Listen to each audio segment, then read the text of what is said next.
À ceux qui caricaturent notre pays en enfer inégalitaire, l'INSEE vient d'apporter un nouveau démenti. La France est une incroyable machine à combler les écarts de revenus par redistribution intensive. Que dit l'Institut de la statistique ? Qu'il faut corriger notre vision de la redistribution. Elle est encore plus efficace qu'affichée. On croyait que, grâce aux politiques fiscales et sociales, le rapport entre le revenu moyen des 10% des Français les plus riches et des 10% les plus pauvres passait de 13 à 7.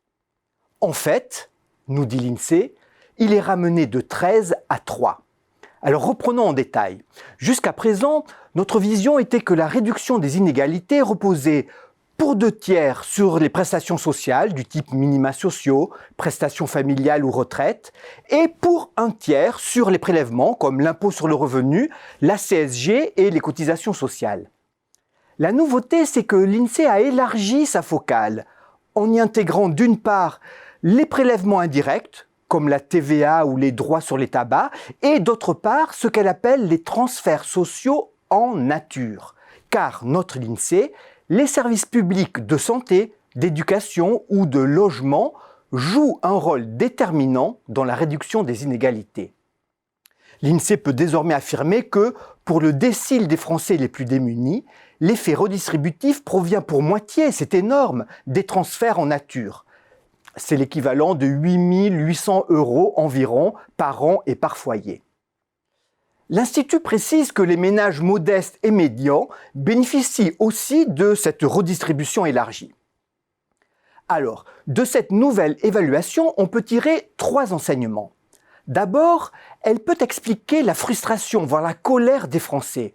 Que disaient les Gilets jaunes ? Qu'ils payaient toujours plus pour recevoir de l'État-providence toujours moins.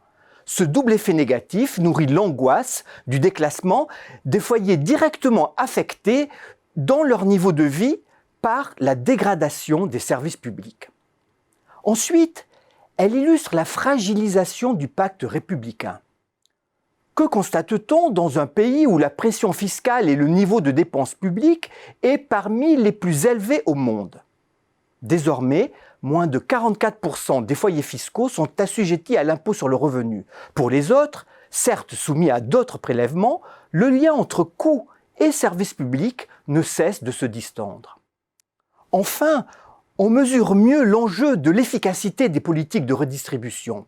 Or, si la France est le pays de l'OCDE qui réduit le plus son taux de pauvreté, le drame, c'est qu'elle affiche un des niveaux les plus élevés de pauvreté avant transfert. Voilà le scandale.